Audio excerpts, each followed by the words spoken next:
Motor শ্রমিক ইউনিয়নের committee নিয়ে দ্বন্দ্বে রাজশাহী থেকে দূরপাল্লা ও আন্তঃজেলা বাস চলাচল বন্ধ রয়েছে। সকাল 8:30টার দিকে শ্রমিকদের একাংশ বাস চলাচল বন্ধ করে দেয়। পূর্ব ঘোষণা ছাড়া বাস বন্ধ থাকায় যাত্রীরা চরম ভোগান্তিতে পড়েছেন।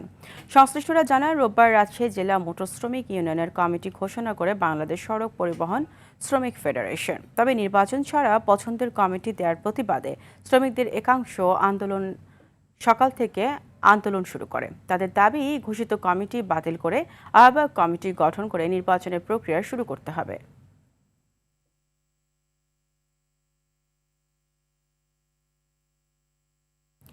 এই বিষয়ে আরও জানাতে রাজশাহী থেকে সরাসরি যুক্ত হচ্ছেন সহকর্মী মোস্তাফিজ রকি। রকি, আন্দোলনের সার্বিক পরিস্থিতি কি দেখছেন?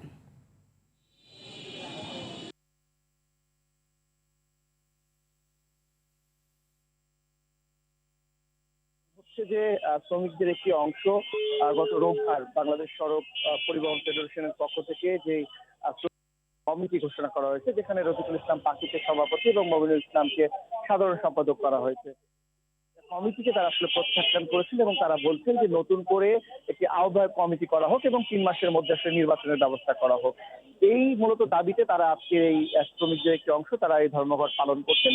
এর ফলে কিন্তু আমরা দেখেছি যারা বিশেষ করে যাত্রী রয়েছেন তারা কিন্তু চরম দুর্ভোগে পড়েছেন এবং আপনি দেখতে পাচ্ছেন যে অনেকে কিন্তু আসলে গন্তব্যে যাওয়ার জন্য অনেকেই শিরোল বাস টার্মিনালে আসছেন এবং এসে কিন্তু তারা পরবর্তীতে আবার ফিরে যেতে হচ্ছে এবং শ্রমিকদের যে অংশটি রয়েছে তারা শিরোল বাস টার্মিনালের যে জায়গাটি রয়েছে সেখানে তারা শিরোল বাস টার্মিনালের যে জায়গাটি রয়েছে সেখানে তারা অবস্থান করছেন এবং তারা সেখানে বিক্ষোভ করছেন এবং সুনির্দিষ্টভাবে এখানে কেউ আসলে বলতে পারছে না যে কখন আসলে বাস ছেড়ে যাবে। এরই মধ্যে আমরা দফায় দফায় যারা বাস শ্রমিক রয়েছেন, বাস পক্ষ সমিতি রয়েছে, তাদের সাথে যোগাযোগের চেষ্টা করছি। তারা আসলে সুনির্দিষ্টভাবে আমাদেরকে কোনো কিছু আসলে জানাতে পারছে না এবং এই নিয়ে কিন্তু যারা শ্রমিক দায়িত্বশীল নেতারা রয়েছেন তারা বলছেন যে এরই মধ্যে কেন্দ্রের সাথে তারা যোগাযোগের চেষ্টা করছেন এবং যে সমস্যা হয়েছে সেটি আসলে সমাধানের চেষ্টা করছেন। এর আগেও আপনি জানেন যে গত 23 এপ্রিল কিন্তু এই কমিটিকে নিয়ে আসলে দফায় দফায় সংঘর্ষের ঘটনা ঘটেছিল। ধন্যবাদ আপনাকে রকি।